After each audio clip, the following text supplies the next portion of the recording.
আসসালামু আলাইকুম। সংবাদে আপনাদের সবাইকে স্বাগত জানাচ্ছি। আমি ফিরোজ তোহা। শুরুতেই আরবে কেবলস সংবাদ শিরোনাম। বাংলাদেশের সর্বশেষ গুরুত্বপূর্ণ আপডেট সংবাদে আপনাকে স্বাগত। শুরুতেই সংবাদ শিরোনাম, পরে বিস্তারিত।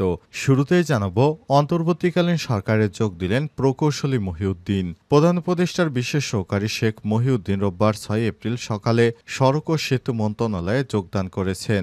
যুক্তরাষ্ট্র প্রবাসী এই প্রকৌশলী এর আগে যুক্তরাষ্ট্রের সড়ক ও জনপথ বিভাগে দায়িত্ব পালন করেছেন। এরপর জানাবো, সাংবাদিকের দুই হাত ভেঙে দিলেন বিএনপির কর্মীরা। নাটোরের সাজেদুল ইসলাম সেলিম নামে এক সাংবাদিকের উপর হামলা চালিয়ে বিএনপির কর্মীরা সময় বেধড়ক পিটে তার দুই হাত ভেঙে দিয়েছে বিএনপি। এদিকে বিনিয়োগ সম্মেলন শুরু সোমবার থেকে। ৪ দিনব্যাপী বিনিয়োগ সম্মেলন ২০২৫ সোমবার ৭ এপ্রিল থেকে শুরু হচ্ছে। যুক্তরাষ্ট্র, চীন, জাপান ও দক্ষিণ কোরিয়া সহ ৪০টি দেশের শীর্ষস্থানীয় প্রায় ৬ শতাধিক দেশি বিদেশি বিনিয়োগকারী এই সম্মেলনে অংশগ্রহণ করবেন।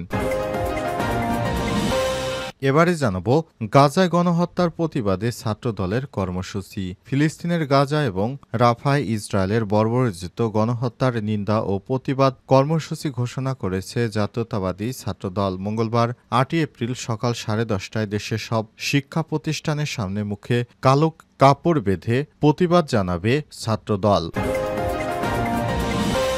এদিকে সাবেক সচিব আবু হেনা সহ ১১ জনের বিরুদ্ধে দুদকের মামলা। শিক্ষার্থী ভর্তি সংক্রান্ত সরকারি নীতিমালা লঙ্ঘন করে যোগ্য শিক্ষার্থীদের বঞ্চিত করে অবৈধ নিজেদের অনুকূলে ভুয়া কোটা তৈরি করে ১০৭ জনকে ভর্তি করানোর অভিযোগে মামলা করেছে দুর্নীতি দমন কমিশন দুদক। এবং সর্বশেষ জানাবো, দেশের রিজার্ভ এখন কত জানালো কেন্দ্রীয় ব্যাংক। হাওয়া লেগেছে প্রবাসী আয়ে, দেশে রিজার্ভ বাড়ছে। রেমিটেন্স এসছে $৩.২৯ বিলিয়ন, যা বাংলাদেশি মুদ্রায় ৪০,১৩৮ কোটি টাকা। এতে করে দেশে মোট বৈদেশিক মুদ্রা রিজার্ভ দাঁড়িয়েছে $২৫.৬২ বিলিয়ন। রোববার ৬ এপ্রিল এই তথ্য জানিয়েছে বাংলাদেশ ব্যাংকের মুখপাত্র নির্বাহী পরিচালক আরিফ হোসেন খান। প্রিয় দর্শক, এতক্ষণ শুনছিলেন সংবাদ শিরোনাম, এবারে বিস্তারিত। তবে তার আগে বন্ধুরা, অনুরোধ থাকবে সংবাদটিতে একটি লাইক দিন। এই চ্যানেলে আপনি নতুন হয়ে থাকলে আমাদের সংবাদটি দেখতে দেখতে চ্যানেলটি সাবস্ক্রাইব করে রাখুন। কমেন্ট করে বন্ধুরা আপনার মূল্যবান মতামত জানিয়ে দিন বন্ধুরা, আপনি বিশ্বের কোন দেশ থেকে বা বাংলাদেশের কোন স্থান থেকে আমাদের সংবাদটি দেখছেন এবং শুনছেন। আর বন্ধুরা, এই সংবাদ সম্পর্কে আপনার মূল্যবান মতামত কমেন্ট করে জানিয়ে দিন। এই সংবাদটি আপনার সোশ্যাল মিডিয়া ফেসবুকে শেয়ার করে বন্ধুদেরও জানার সুযোগ করে দিন। আর বন্ধুরা, এই সংবাদ সম্পর্কে আপনার মূল্যবান মতামত জানিয়ে আমাদের সঙ্গেই থাকুন। এবারে বিস্তারিত। অন্তর্বর্তীকালীন সরকারে যোগ দিলেন প্রকৌশলী মহিউদ্দিন। প্রধান উপদেষ্টার বিশেষ সহকারী শেখ মহিউদ্দিন রোববার ৬ এপ্রিল সকালে সড়ক ও সেতু মন্ত্রণালয়ে যোগদান করেছেন। যুক্তরাষ্ট্র প্রবাসী ওই প্রকৌশলীকে গত ৫ই মার্চ সড়ক পরিবহন ও সেতু মন্ত্রণালয়ের বিশেষ সহকারী হিসেবে নিয়োগ দেওয়া হয়। তিনি প্রতিমন্ত্রীর পদমর্যাদা, বেতন ভাতা এবং আনুষঙ্গিক সুযোগ সুবিধা পাবেন। রোববার তথ্য অধিদপ্তর থেকে পাঠানো এক বিজ্ঞপ্তিতে এই তথ্য জানানো হয়েছে। বিজ্ঞপ্তিতে বলা হয়েছে, অন্তর্বর্তীকালীন সরকারের সড়ক পরিবহন ও সেতু মন্ত্রণালয়ের বিশেষ সহকারী হিসেবে মহিউদ্দিনকে মন্ত্রণালয়ে যোগদান করেছেন। এতে আরও বলা হয়েছে, শেখ মহিউদ্দিন ২০২৩ সাল থেকে ক্যালিফোর্নিয়া ডিপার্টমেন্ট অব ট্রান্সপোর্টেশন বিভাগের সেফটি অপারেশনের প্রধান হিসেবে দায়িত্বরত ছিলেন। তিনি একই বিভাগে প্রজেক্ট ম্যানেজার হিসেবেও দায়িত্ব পালন করছেন। আরও জানানো হয়েছে, সড়ক ও সেতু মন্ত্রণালয়ের বিশেষ সহকারী আমেরিকার লুজিয়ানা বিশ্ববিদ্যালয় থেকে সিভিল ইঞ্জিনিয়ারিংয়ে বিএসসি, ক্যালিফোর্নিয়া স্টেট বিশ্ববিদ্যালয় থেকে একই বিষয়ে এমএসসি এবং ক্যালিফোর্নিয়া বিশ্ববিদ্যালয় থেকে অবকাঠামো ও পরিবেশ বিষয়ে পিএইচডি ডিগ্রি অর্জন করেন। বিশেষত সহকারী শেখ মহিউদ্দিন বনানীর সেতু ভবন থেকে তার দাপ্তরিক কার্যক্রম পরিচালনা করবেন। এর আগে তিনি যুক্তরাষ্ট্রে সড়ক পরিবহনে কাজ করেছেন দীর্ঘদিন। তার কাজের মাধ্যমে আশা করা যায় বাংলাদেশের অন্তর্বর্তীকালীন সরকারও তার অভিজ্ঞতাকে কাজে লাগিয়ে বাংলাদেশে যানবাহন সমস্যা সহ বাংলাদেশের রাস্তাঘাট সমস্ত কিছুর উন্নয়ন করবেন। সাংবাদিকের দুই হাত ভেঙে দিলেন বিএনপির কর্মীরা।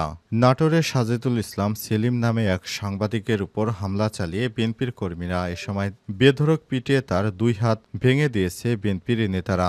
রোববার 6 এপ্রিল দুপুর 12:15টার দিকে কলেজ থেকে বাড়ি ফেরার পথে চন্দ্রকলা বাজারে এই ঘটনা ঘটে। এই ঘটনায় তীব্র নিন্দা ও দোষীদের গ্রেপ্তারের দাবি জানিয়েছে নাটোর গণমাধ্যম কর্মীরা। আহত সাজেদুর রহমান সেলিম শুধু সাংবাদিকই নন, তিনি কবি এবং একটি বেসরকারি কলেজের সহকারী অধ্যাপক এবং মহান একুশের একদিনের পথ বইমেলার প্রবর্তক। তিনি স্থানীয় দৈনিক পত্রিকা প্রাঞ্চনায়ের সম্পাদক। প্রত্যক্ষদর্শীরা জানিয়েছে রোববার দুপুর 12:15টার দিকে কলেজ থেকে বাড়ি ফেরার পথে চন্দ্রকলা বাজারে স্থানীয় বিএনপির কর্মী আব্দুল ওহাবের নেতৃত্বে 8 থেকে 10 জন বিএনপি কর্মী সাজেদুল ইসলাম সেলিমের পথ রোধ করে দেশের একটি চায়ের দোকানে নিয়ে যায়। এ সময় তার মোবাইল ছিনিয়ে নিয়ে হকি স্টিক ও বাটাম দিয়ে আতর্কিতভাবে বেধড়ক পিটিয়ে তাকে ফেলে রেখে যায় তারা। এ সময় কলেজে আর না যাওয়ার জন্য শাসিয়ে যান তারা। পরে গুরুতর আহত অবস্থায় সেলিমকে নাটোর সদর হাসপাতালে নেওয়া হয়েছে। এই ঘটনায় বিএনপির নেতাকর্মীরা জড়িত। তারা তাকে চাকরি থেকে অবসর করানোর জন্য এই ধরনের হত্যাকাণ্ড ঘটানোর জন্য এই কাজ করছিল বলে অভিযোগ পাওয়া গেছে। বিনিয়োগ সম্মেলন শুরু সোমবার। 4 দিনব্যাপী বিনিয়োগ সম্মেলন 2025 সোমবার 7 এপ্রিল থেকে শুরু হচ্ছে। যুক্তরাষ্ট্র, চীন, জাপান ও দক্ষিণ কোরিয়া সহ 40টি দেশের শীর্ষস্থানীয় প্রায় 6 শতাধিক দেশি বিদেশি বিনিয়োগকারী এই সম্মেলনে অংশগ্রহণ করবেন। রোববার 6 এপ্রিল রাজধানীর বেইলি রোডের ফরেন সার্ভিস একাডেমিতে আয়োজিত এক প্রেস ব্রিফিংয়ে ওই বিনিয়োগ সম্মেলনে কি কি ইভেন্ট থাকছে তা তুলে ধরে বাংলাদেশ বিনিয়োগ কর্তৃপক্ষ বিডা নির্বাহী চেয়ারম্যান চৌধুরী আশিক মাহমুদ বিন হারুন। তিনি জানিয়েছেন প্রথম দিন 2টি ট্রাকে অনুষ্ঠিত হবে। প্রথম ট্রাকে 60 জনের বেশি বিদেশি বিনিয়োগকারী নিয়ে একটি স্পেশাল ফ্লাইট চট্টগ্রামে যাবে। সেখান থেকে কোরিয়ান ইপিজেট ও মিরসরাইতে স্পেশাল ইকোনমিক জোন পরিদর্শন শেষে রাতে ফিরে আসবেন তারা। বিডার নির্বাহী চেয়ারম্যান আরও জানিয়েছেন, যারা যাচ্ছেন তারা হলেন সেই সব উদ্যোক্তা যারা মনে করছেন তাদের সেখানে একটি কারখানা স্থাপন করতে হবে, তাদের জায়গা জমি লাগবে, তাদের জন্য আমরা কি ধরনের সাপোর্ট সিস্টেম তৈরি করতে পারি তা তারা সরেজমিনে গিয়ে দেখবেন। অন্যদিকে সোমবার রাজধানীর intercontinental hotel start up connect নামে দিনব্যাপী অনুষ্ঠান সূচি রয়েছে। সেখানে যেমন আর্লি এস্টেট স্টার্টআপ এবং ভেঞ্চার বিনিয়োগকারী আসছেন, তাদের মধ্যে ম্যাচ মেকিং, ইভেন্ট নেটওয়ার্কিং ও প্যানেল হবে। সারাদিন স্টার্টআপ ইভেন্টকে ফোকাস করা হবে। চৌধুরী আশিক মাহমুদ আরও বলেছেন, মঙ্গলবার 8 এপ্রিল সকালে বিনিয়োগকারীরা নারায়ণগঞ্জের 2500-এ যেখানে জাপানি ইকোনমিক জোন রয়েছে সেখানে সরেজমিনে পরিদর্শন করবেন তারা। সেখানকার কারখানার মালিকদের সঙ্গে কথা বলে কি ধরনের কর্মকাণ্ড হতে চাচ্ছে তা বুঝে তাদের বিনিয়োগের জন্য কতটুকু সহযোগিতা প্রয়োজন তা দেখবেন।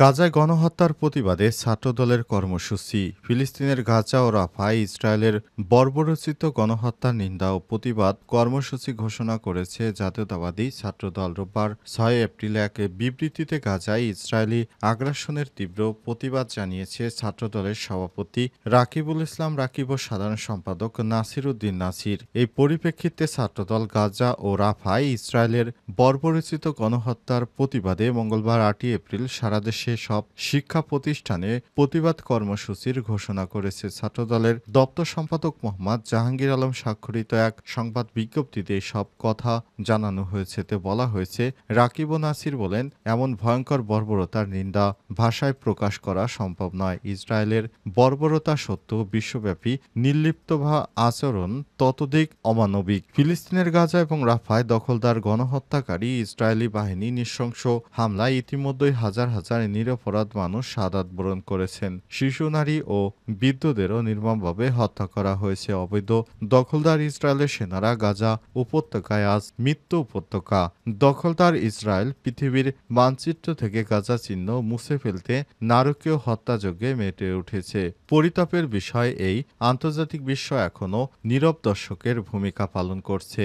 মঙ্গলবার 8 এপ্রিল সকাল 10:30টায় সব শিক্ষা প্রতিষ্ঠানের সামনে মুখে কালো কাপড় বেঁধে অবস্থান করবেন। 8 এপ্রিল দুপুর 12টায় প্রতিটি শহরে সবগুলো শিক্ষা প্রতিষ্ঠান থেকে মিছিল সহকারে উপস্থিত হয়ে শহরের প্রাণকেন্দ্রে সম্মিলিত বিক্ষোভ সমাবেশ অনুষ্ঠিত হবে।